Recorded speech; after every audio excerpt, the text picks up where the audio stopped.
common issue we can run into with our second stage regulator is water getting inside. So every time we take a breath, we get a little bit of water in our mouth. So we would say the regulator is breathing wet.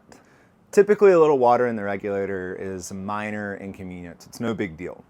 We put our tongue up like a splash guard to catch the water, or we take small breaths in and we barely even notice it. A regulator that breathes wet can become a really big problem really quickly though. This is something that's often overlooked. It's just a little wet breathing reg, no big deal. However, as soon as there's a real problem and we go to take a big inhale, we're gonna shoot water into the back of our throat. We can cause coughing fits with that, we can cause choking, and it puts us one step closer into the direction where we don't wanna be of being very uncomfortable underwater. Good risk mitigation isn't just being a good diver, it's also preventing us from being in bad situations. And that's a really crucial aspect. Having equipment that's not functioning properly, that's putting ourselves in a bad position. As soon as something serious happens on that dive, we now have a regulator that's not breathing correctly. It's gonna shoot water into the back of our throat every time we take a breath.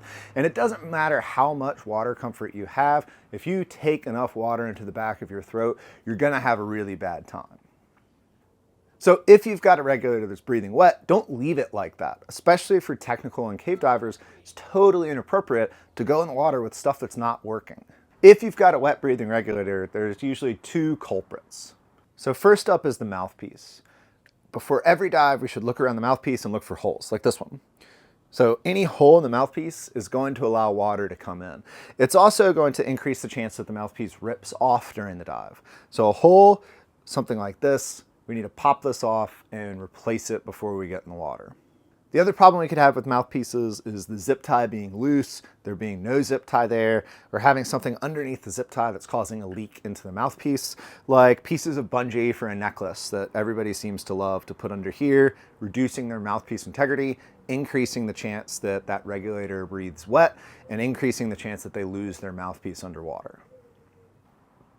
Our second culprit is our exhaust diaphragm. So underneath this shield, there's a mushroom valve.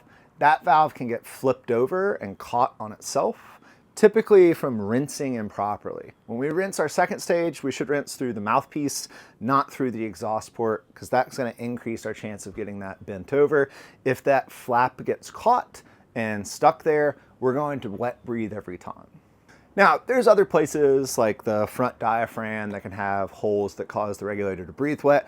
However, the two most common culprits are going to be our mouthpiece and our exhaust diaphragm.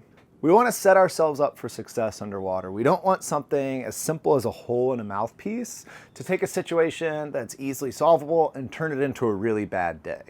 It's really important to not overestimate what our comfort level is going to be when things go wrong and to underestimate minor problems. So make sure your stuff works before you go diving. Inspect those mouthpieces, inspect those diaphragms, get your gear serviced regularly. And if you've got questions about cave or technical diving, give me a holler, and thank you for watching.